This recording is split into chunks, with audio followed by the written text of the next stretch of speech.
Hello बच्चों, welcome to doctor अड्डा। मेरा नाम है भारती और मैं आपकी ज़ूलॉजी एजुकेटर हूँ। आज का ये सेशन बहुत इंपॉर्टेंट होने वाला है क्योंकि मेरे पास बहुत सारे मैसेजेस आ रहे हैं कि मैम नया सिलेबस बता दो। मैम क्या सीबीएसई वाला सिलेबस ही फॉलो करना है नीट के लिए? क्या जो एनसीईआरटी में दिया है उतना ही फॉलो करना है? क्या सिलेबस क्या है इन एक्चुअल? मॉक टेस्ट का क्या सीन है? पीवाईक्यूज़ का क्या सीन है? ये सारी चीज़ें इन एक्चुअल पूछी जा रही हैं।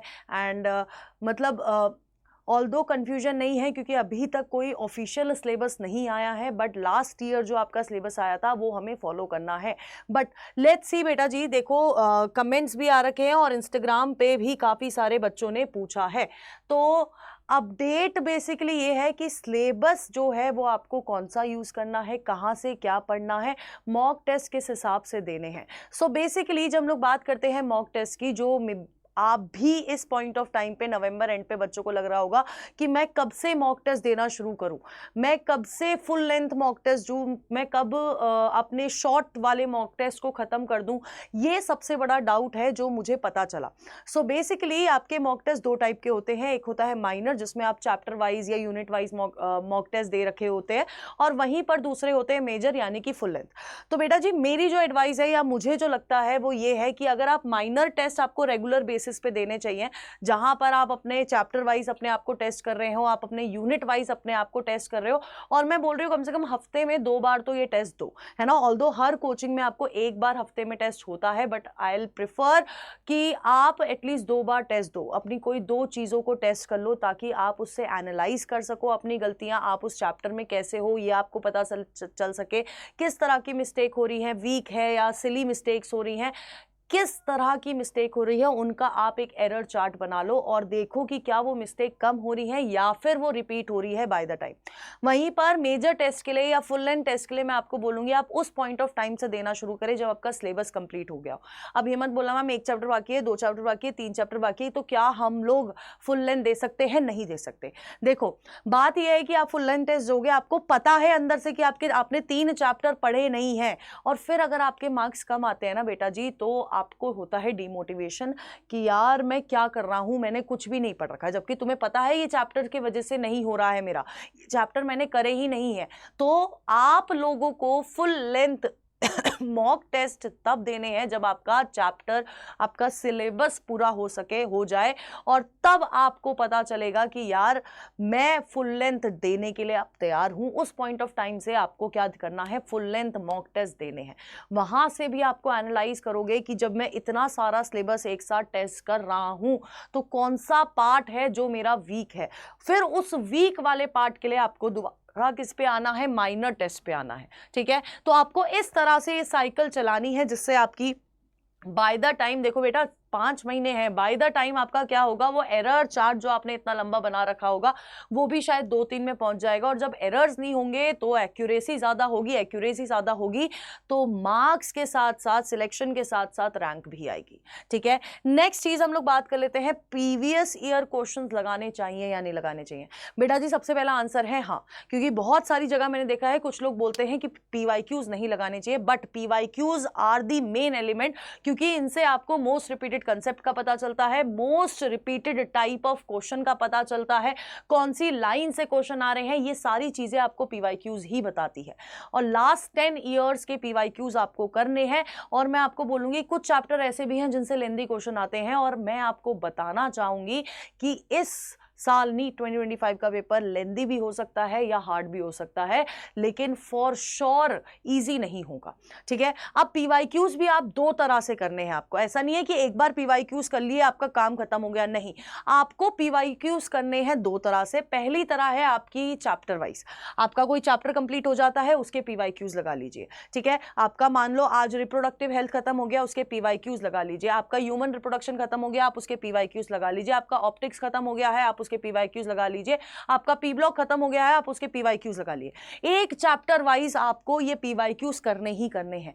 अब दोबारा कब करने हैं, जब आपका सारा सिलेबस कंप्लीट हो गया है। अपने मॉक टेस्ट जब आप दे रहे हैं तो फुल लेंथ मॉक टेस्ट में लास्ट 12 साल के या 10 साल के पीवाईक्यूज भी होने चाहिए, जो आप इन एक्चुअल कैसे दे रहे हो, जैसे एग्जाम में बैठ के देते हो। ठीक है, तो यार ईयर वाइज आप पीवाईक्यूज कब लगाएंगे, जब आपका सिलेबस कंप्लीट हो जाएगा, लेकिन लगाएंगे जरूर, दो बार एटलीस्ट आपको पीवाईक्यूज प्रैक्टिस करने हैं, मोस्ट रिपीटेड कंसेप्ट पता चलेगा, और यार ईयर वाइज में आपको थोड़ा आइडिया भी हो जाएगा कि किस माइंडसेट में से मुझे वो एग्जाम देना है।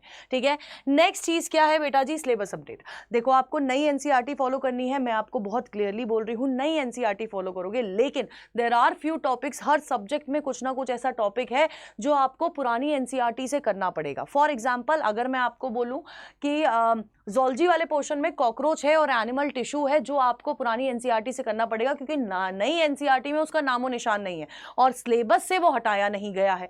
और साथ ही साथ ये जो टिश्यू कल्चर वाला टॉपिक है ना, ये आपके बायोटेक एप्लीकेशन में ले आए हैं, जबकि ये पहले कहाँ था, स्ट्रैटेजीज वाले चैप्टर में था। अब ये डिलीटेड नहीं है, लेकिन स्ट्रैटेजीज वाला चैप्टर पूरा उड़ा चुके हैं, है ना, लेकिन ये टिश्यू कल्चर वाला टॉपिक अब कहां पर है, अब आपके बायोटेक एप्लीकेशन में है। तो बायोटेक एप्लीकेशन वाला चैप्टर आप कतई भी पुरानी एनसीईआरटी से नहीं करेंगे, क्योंकि फिर आपका ये वाला टॉपिक रह जाएगा। इसी तरह के बहुत सारे टॉपिक्स हैं बेटा जी, जो कि आपके हर सब्जेक्ट में आपको मिल जाएंगे। जैसे कि आपकी नई फैमिलीज ऐड हुई है, अगर मैं बात करूं बॉटनी की, है ना, तो ये सारे टॉपिक्स का आपको पीडीएफ मिल जाएगा। आपको बस कम्युनिटी ज्वाइन करनी है, जो आपको पिंड मिल जाएगी कमेंट बॉक्स में। उस कम्युनिटी को आप ज्वाइन करोगे तो वहां पर मैं आपको पीडीएफ अपलोड कर दूंगी, और आपको बस इंश्योर करना है कि आप कमेंट डाउन करें कि आपको पीडीएफ चाहिए या नहीं चाहिए, क्योंकि पीडीएफ बहुत इंपॉर्टेंट है। सिलेबस क्रिस्टल क्लियर आपको वहां पर पता चल जाएगा। ठीक है, ये पीडीएफ आपको मिल जाएगा, उसके हिसाब से आपको अपना सिलेबस कंप्लीट करना है। एंड जस्ट एडवाइस आपको मैं बोलूंगी कि बेटा जी मिड जैन तक प्लीज अपना सिलेबस कंप्लीट कर लीजिए।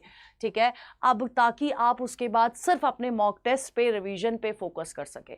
ठीक है, अब बात यह है बेटा जी, रिवीजन और मॉक टेस्ट इतने सारे क्वेश्चंस लाए कहां से, तो इसका भी पूरा सोल्यूशन है। आप टेस्ट प्राइम में एनरोल कर सकते हो।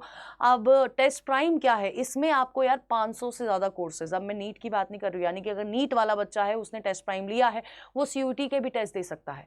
अगर वो सीयूटी वाला बच्चा है, वो नीट के टेस्ट दे सकता है। क्लैट, लॉ, मास कम्युनिकेशन, जितने भी गवर्नमेंट एग्जाम होते हैं आपके इंडिया में, वो सारे कोर्सेज यहाँ पर अवेलेबल हैं, और उनके सारे टेस्ट आपको यहाँ पर मिल जाएंगे, इंक्लूडिंग पीवाईक्यूज। और अगर मैं नीट कैटेगरी की बात करूँ तो आपको 1000 से ज़्यादा टेस्ट मिल रहे हैं, 35,000 से ज़्यादा क्वेश्चन मिल रहे हैं। अब सिर्फ क्वेश्चन देके हमने नहीं रोक दिया, हम आपको रिपोर्ट कार्ड भी दे रहे हैं, आपकी एनालिसिस, आपने कितना टाइम लिया, किस तरह की मिस्टेक है, कौन से क्वेश्चन पे आपको टाइम लगा है, टॉपर से आपको कंपेयर करवाएंगे, एवरेज क्या स्कोर चल रहा है उससे कंपेयर कराएंगे। और ये सब आपको सिर्फ कितने में मिल रहा है, 299 में, सिर्फ 300 रुपए में, और साल भर की गारंटी है, साल भर की वारंटी है। आप ये टेस्ट प्राइम यूज कर सकते हो। यही टेस्ट प्राइम आपका कोई बड़ा भाई है, वो सीयूटी पीजी का एग्जाम दे रहा है, वो यूज कर सकता है। यही टेस्ट प्राइम जो आपका, मान लीजिए कोई गवर्नमेंट एग्जाम की तैयारी कर रहा है, वो यूज कर सकता है। आपको बस कोड यूज करना है ZBBS, एंड ट्रस्ट मी 299 से कम आपको ZBBS पे मिल जाएगा। ये एक ऑफिशियल प्राइस है। 299 के बाद ZBBS अगर आप कोड यूज करते हैं, टेस्ट प्राइम पे जाके अड्डा 24/7 की ऐप आपको डाउनलोड करनी है, टेस्ट प्राइम आपको नीचे ही दिख जाएगा, वहां जाके अगर आप ये यूज करते हैं तो इससे भी कम प्राइस में आपको इतना सब कुछ मिल जाएगा। तो यार ये जरूर आपको एनरोल करना है, एंड कम्युनिटी जरूर ज्वाइन करनी है, क्योंकि जितनी भी क्लासेस हो रही हैं, पीवाईक्यूज हो रहे हैं, लास्ट 10 ईयर्स के पीवाईक्यूज मैं ऑलरेडी ज़ूलॉजी के सॉल्व करा चुकी हूँ, NBQ सेशन हो रहे हैं, NCERT line by line questions करवा रही हूँ, वो सबका पीडीएफ प्लस कुछ शॉर्ट नोट्स जो मेरे खुद के बनाए गए हैं, वो उसके लिए आप कम्युनिटी को ज्वाइन करिएगा, जिसका लिंक आपको चैट बॉक्स में मिल गया है। इसके अलावा भी बेटा जी कोई भी दिमाग में डाउट होता है, आपको लगता है कि मैम इस पे वीडियो बननी चाहिए, प्लीज़ मुझे बता दो कि मैं ये कैसे करूं, है ना। जैसे सिलेबस का डाउट था, बहुत सारे बच्चों के मैसेज आए थे एक साथ अचानक से, पता नहीं क्योंकि अभी कुछ चेंजेस भी आपको देखने को न्यूज़ में देखने को मिल रही थी, तो ये क्लियरिफाई करने के लिए ये वीडियो बनी है। And I hope you like the video, and I hope आपको क्लियर हो गया हो कि आपको मॉक टेस्ट पीवाईक्यूज कब देने हैं, कौन सी चीज़ फॉलो करनी है और कौन सी चीज़ फॉलो नहीं करनी है। तब तक के लिए स्टे ट्यून्ड ऑन डॉक्टर्स अड्डा। जिसने सब्सक्राइब नहीं किया है वो जल्दी से सब्सक्राइब कर लो and press the bell icon.